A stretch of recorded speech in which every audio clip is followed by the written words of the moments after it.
Alors, bouge pas, je t'installe ça. Et donc là... Oula, t'appelleras bien, qu'est-ce qu'il y a? J'ai mal au bide, je crois que j'ai mangé trop de patates. Ça, c'est le gluten. Je sais, en fait, le truc, t'en manges et puis après... Non, ça non, te mais calme-toi, calme-toi. Il n'y a pas de gluten dans les pommes de terre et je suis pas intolérant. Oui, non mais attends, tout le monde sait que c'est super mauvais pour la santé. Ça te retourne Bon, l'estomac. calme-toi, va t'asseoir, mets-toi de la glace sur la tête. Hein, on va y arriver. Bon Yanis, en fait, cette idée de vidéo sur les coquilles de Bernard Lhermitte, je crois que c'est pas une bonne idée. J'en ai une meilleure. Générique.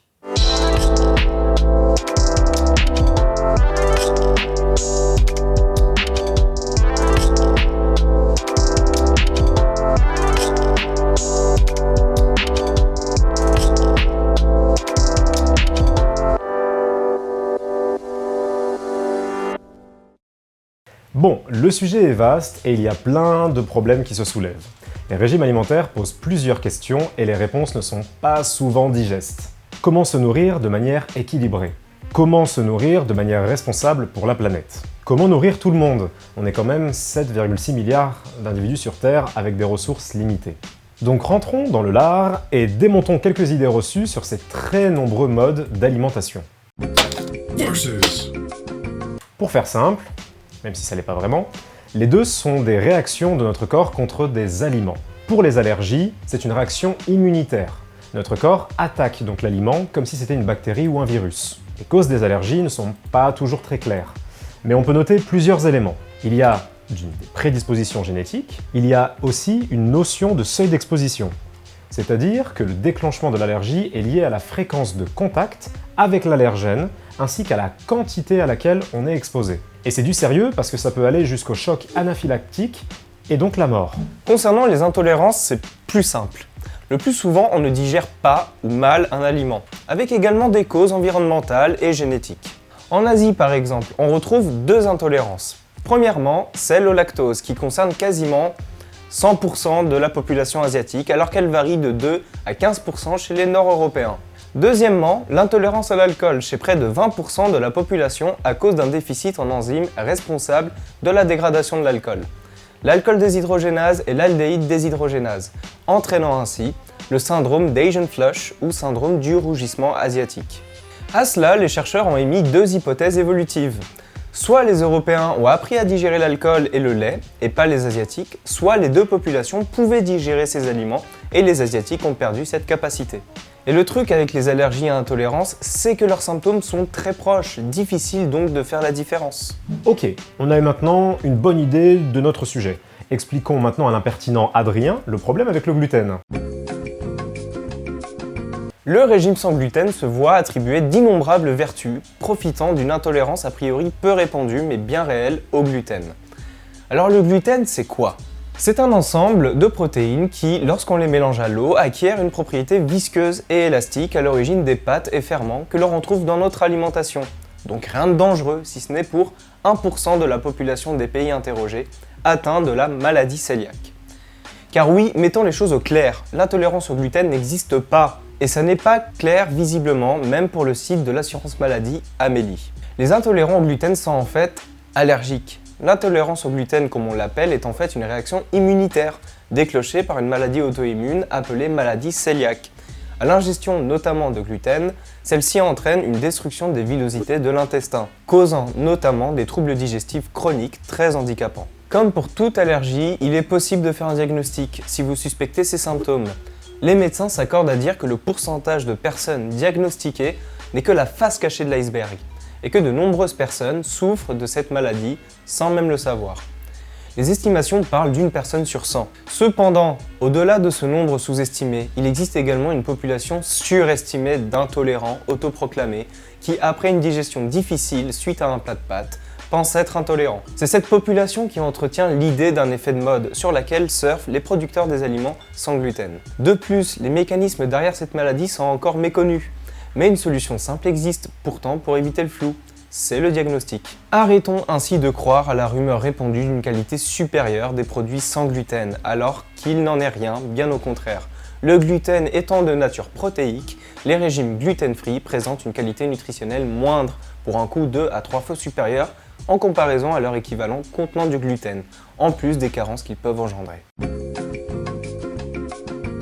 Le principe donc du régime paléo, c'est de revenir à une alimentation pour laquelle notre corps, nos enzymes digestives et notre système digestif entier est adapté.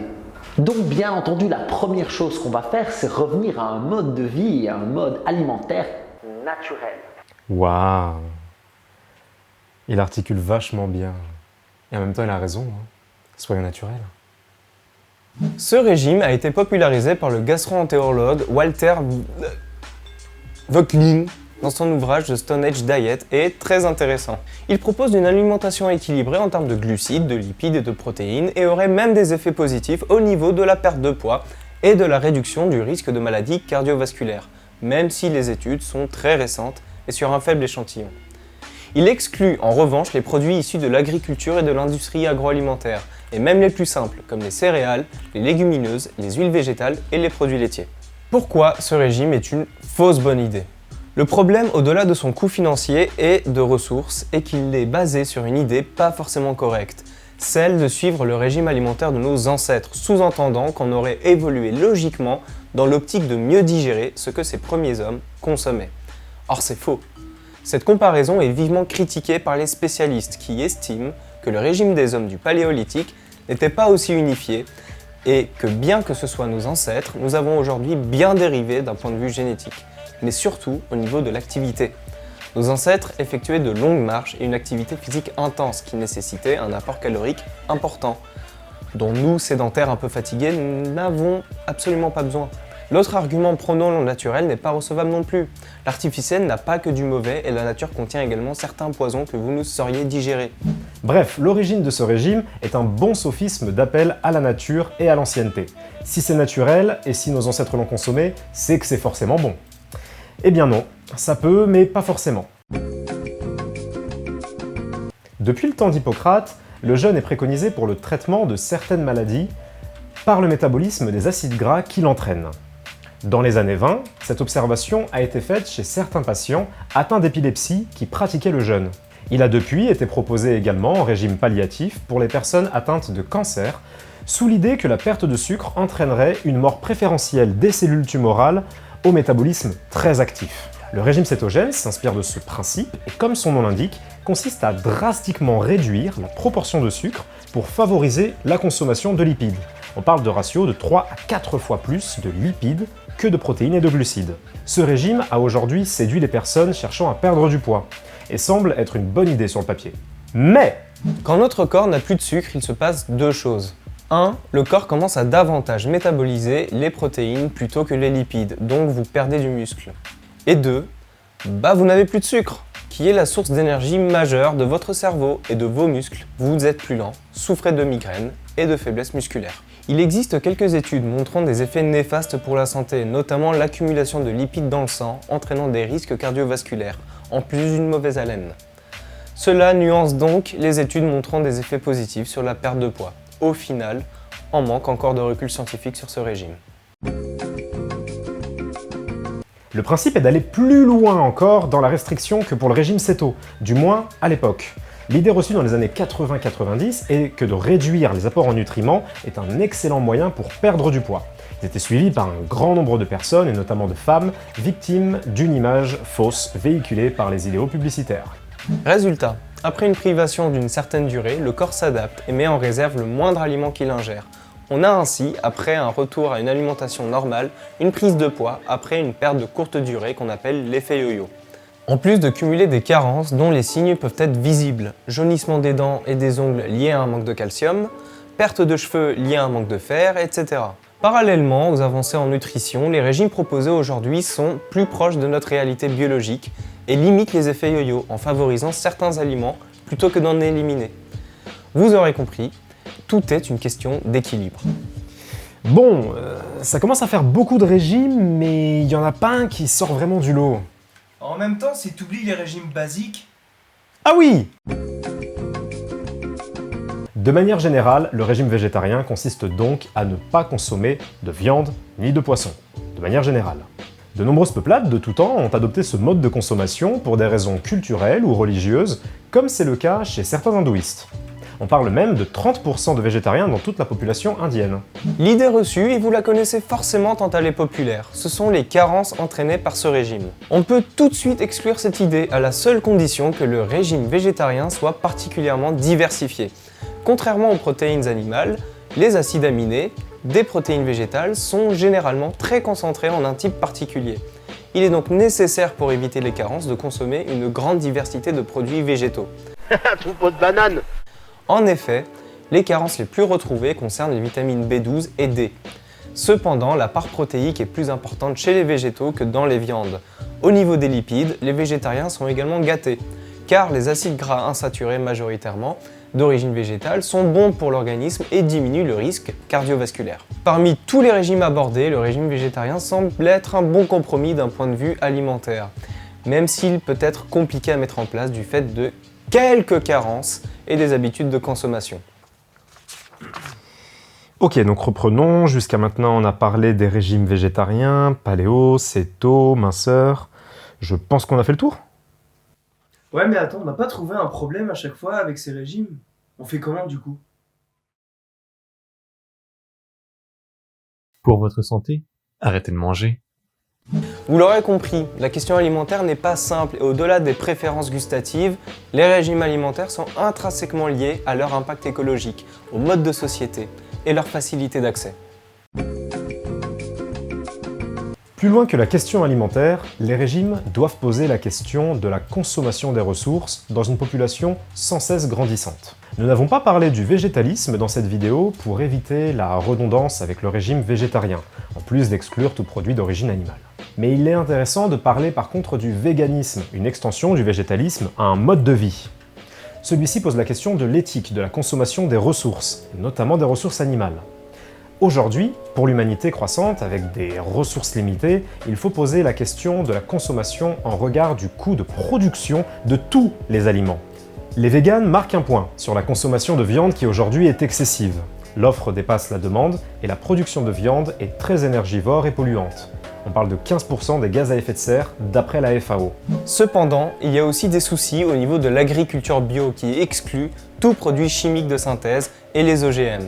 David Tillman et Michael Clark, deux chercheurs écologistes américains convaincus, ont publié une méta-analyse de 164 articles scientifiques comparant l'impact environnemental de l'agriculture bio et conventionnelle.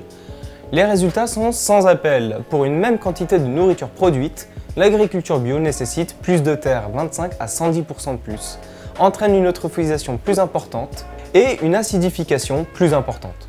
Elle consomme certes moins d'énergie, mais émet autant de gaz à effet de serre que l'agriculture classique. Résultat assez décevant donc. Quant à l'avantage sanitaire qu'elle est supposée apporter, là aussi, pas mal d'idées reçues. Donc avant de conclure, est-ce qu'on ne pourrait pas essayer de déterminer quel est le meilleur régime pour la planète et pour nous? À cette question, des chercheurs ont apporté une piste de réponse, le flexitarisme, comme régime le plus compatible avec une consommation durable. Comme son nom l'indique, il n'indique absolument rien en fait. Non mais sérieux, son nom il indique que t'es flex quoi. Les flexitaristes sont des semi-végétariens dont la consommation de viande est raisonnée, ce qui les différencie des régimes omnivores. Ce mode de consommation apparaît alors comme une solution très équilibrée, tant sur le plan nutritionnel que sur le plan écologique. Pour le moment, rien de consensuel, donc affaire à suivre.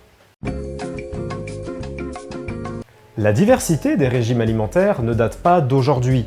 Notre physiologie et métabolisme sont uniques, même si, de manière générale, on s'accorde tous plus ou moins sur le 5 fruits et légumes par jour et le ni trop gras, ni trop salé, ni trop sucré.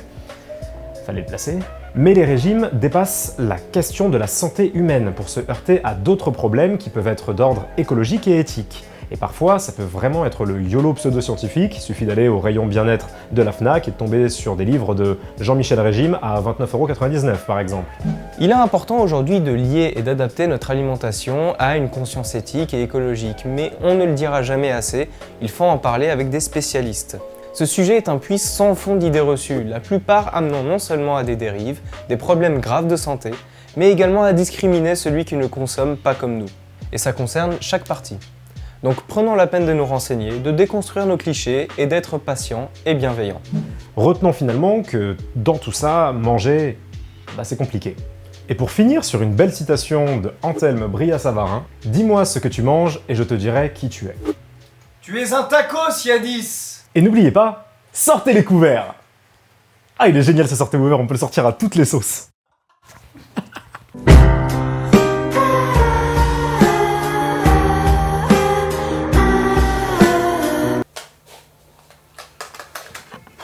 Bon les gars, c'était sympa. C'est un petit kebab sans gluten, hein?